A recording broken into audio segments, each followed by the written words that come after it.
Well, continuing coverage of the ongoing correction officers strike happening across New York now over 1 week in. The illegal walkouts are staged at correctional facilities statewide. Natalie Kutchko spoke to a local spouse of an inmate who shares her concerns about how the inmates are being treated and the changes they want to see enforced. Natalie joins us now in the studio. Natalie.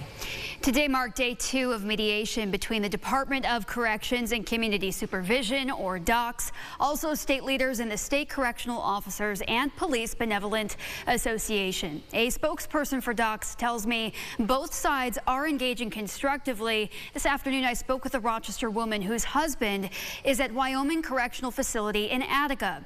She expresses both fear and frustration, not only for the present, but also the future.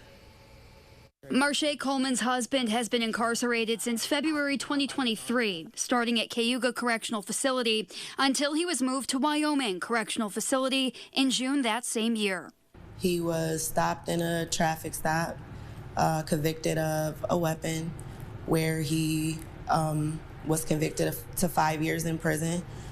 He is currently waiting on an appeal. We did receive good news yesterday, so it's looking like he's gonna eventually be heard. What Coleman says aren't being heard are the continued outcries from loved ones like herself surrounding the ongoing correction officer strike. Last weekend was the first time Coleman didn't and couldn't visit her husband in 2 years.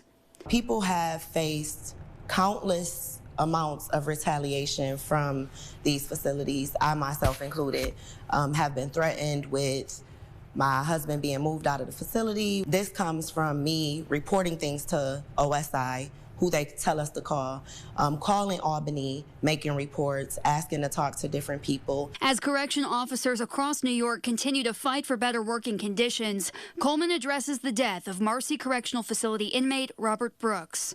We, as the family members and the wives, the sons, the daughters, we feel like if it wasn't for the body cam footage, we wouldn't know what we know in the case now. My greatest fear is that our loved ones will be retaliated against. The people who are choosing to speak up in this moment, when some of these officers who've seen us outside on the corners, who've seen and heard the things that we're saying, which in no way is geared or targeted to them, what would they do?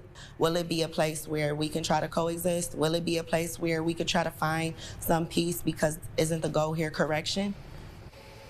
And Coleman says the days here have simply been long. A DOCS spokesperson tells me they remain focused both on the safety and security of staff. Meantime, the National Guard does continue to assist at facilities all across the state.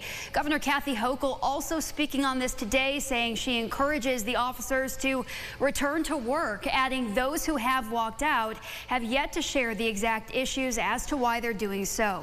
The governor adds she looks forward to continuing to work to find a resolution.